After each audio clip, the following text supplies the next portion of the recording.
Salut à toutes et à tous les amis, on démarre ce tour de la presse sportive avec l'Algérie qui a arraché le nul à la dernière seconde face au Burkina Faso, score final 2 buts partout. Les Algériens ont été menés 2 fois et ont fait preuve de beaucoup de caractère pour revenir au score et rester en vie dans cette CAN. Pour le journal El Watan, on peut résumer cette rencontre à l'inefficacité des Algériens et la réussite des Burkinabés. Symbole de ce manque d'efficacité, la star des Fennecs Riyad Mahrez, l'ancien de Manchester City méconnaissable depuis le début de la compétition, a poussé un coup de gueule au micro de beIN Sport après la rencontre. On n'écoute pas ce qui se dit, toutes les personnes qui parlent et qui croient qu'on doit gagner tous nos matchs 3-0 et qui restent derrière leur téléphone et leur ordinateur, franchement on n'écoute pas ça du tout. Sur ses réseaux sociaux, l'intéressé en a rajouté une couche avec des emojis, chacun se fera sa propre interprétation mais ce message a été tapé via un téléphone ou un ordinateur. Avec 2 points en 2 matchs, l'Algérie jouera sa qualification face à la Mauritanie. Dans l'Hexagone, c'est week-end de Coupe de France et le PSG a décroché son billet pour les 8ème de finale au terme d'une prestation minimaliste face à Orléans, victoire 4-1. Un score net et pourtant les pensionnaires de National ont été éliminés la tête haute comme le souligne la République du Centre. Pour le Parisien, c'était une victoire sans trembler pour le PSG et surtout sans émotion. Porté par un Kylian Mbappé une fois de plus décisif, avec un doublé et une passe décisive, le club parisien s'est contenté du strict minimum en termes d'investissement. L'essentiel étant la qualification. A noter le premier but en pro du jeune Seny Mayoulou d'un piqué subtil quelques minutes après son entrée en jeu. Le FC Nantes de son côté se serait aussi bien contenté du strict minimum face à Laval, malheureusement c'est terminé pour les Canaries comme le placard Presse Océan. En panne offensive, le FCN s'est fait sortir 1-0 par un pensionnaire de Ligue 2. A noter que l'OGC Nice a aussi eu chaud comme le rapporte Nice Matin, les Aiglons ont tremblé face à Bordeaux, score final 3-2. En Italie, nouvelle scène honteuse lors d'AC Milan Udinese, ça en devient une triste habitude d'écrire racistes ont encore gâché une rencontre de football en Italie. Visé par les supporters adverses, Mike Maignan est sorti du terrain pour protester, le courage du diable, placard de la Gazzetta dello Sport ce dimanche matin. Un épisode qui a obligé l'arbitre de la rencontre à suspendre le match après que le gardien français et ses coéquipiers ont décidé d'arrêter de jouer et de rentrer au vestiaire pendant une dizaine de minutes.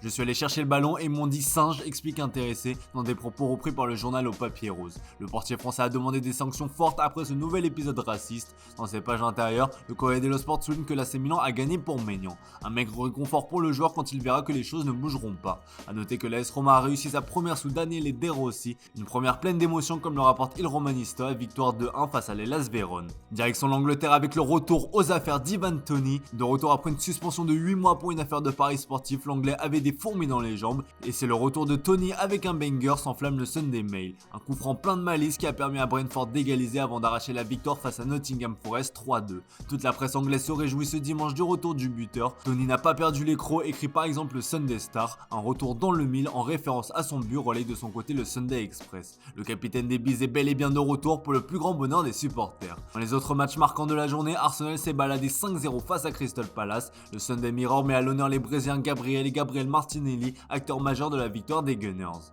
Allez, on file en Espagne où le Real Madrid se concentre désormais sur l'opération Liga comme l'affiche le journal A sur sa une. Les hommes de Carlo Ancelotti souhaitent rapidement se remettre dans le bain après l'élimination en Coupe du Roi face à l'Atlético de Madrid. C'est Almeria que le Real accueillera cet après-midi, un adversaire qui a tenu en échec Girona, l'actuel leader de la Liga. D'ailleurs, à ce sujet, Marca rapporte qu'un nouveau joueur de l'écurie espagnole intéresse les Madrilènes. Il s'agit de Yann Couto, le latéral de Girona, prêté par Manchester City. Les Madrilènes commencent à préparer la succession de Dani Carvajal pour éviter le même problème qu'à gauche où le remplaçant de Marcelo n'a toujours pas été trouvé. Le profil polyvalent du Brésilien de 21 ans plaît à Madrid. Pour le moment, le club espagnol a simplement pris des renseignements. A noter que Manchester City pourrait de son côté tenter de rapatrier le joueur à la fin de saison, mais il faudra pour cela renouveler son bail qui se termine en 2025.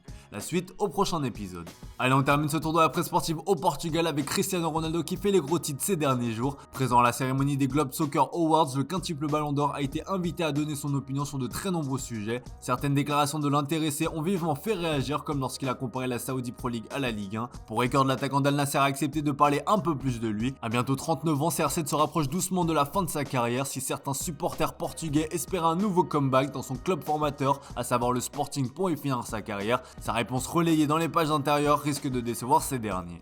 Jouer dans la Ligue portugaise n'a aucun sens, je vais avoir 39 ans dans quelques jours, je vais jouer cette saison restante et une autre année à Al Nassr, c'est ce que je veux le plus, et quand j'aurai 40, voyons ce qui va se passer, a-t-il expliqué. Et à la question de savoir ce que choisirait CR7 entre atteindre la mythique barre des 1000 buts et remporter l'Euro avec le Portugal, l'intéressé a répondu à 1000% le championnat d'Europe. L'homme aux 5 ballons d'or a aussi craché dans la soupe en déclarant ceci au sujet des trophées The Best et du ballon d'or. Je pense que ces récompenses perdent en quelque sorte leur crédibilité. Nous devons analyser toute la saison, cela ne veut pas dire que Messi ne le mérite pas, ni Haaland ni même Mbappé. Je ne crois tout simplement plus à ces récompenses. Et pas parce que j'ai gagné le Globe Soccer, mais ce sont des faits, ce sont des chiffres. Les chiffres ne trompent pas, ils ne peuvent pas me retirer ce prix parce que c'est vrai, cela me rend plus heureux car les chiffres sont des faits. Il estime aussi qu'il y a une différence de traitement entre les critiques qu'il reçoit depuis son départ en Arabie Saoudite et le fait que son grand rival Messi soit épargné. Par exemple, Lionel Messi a récemment remporté The Best et a joué presque toute l'année aux États-Unis qui n'ont pas la visibilité du football européen. J'en suis déjà habitué à cela et au fonctionnement de ces organisations.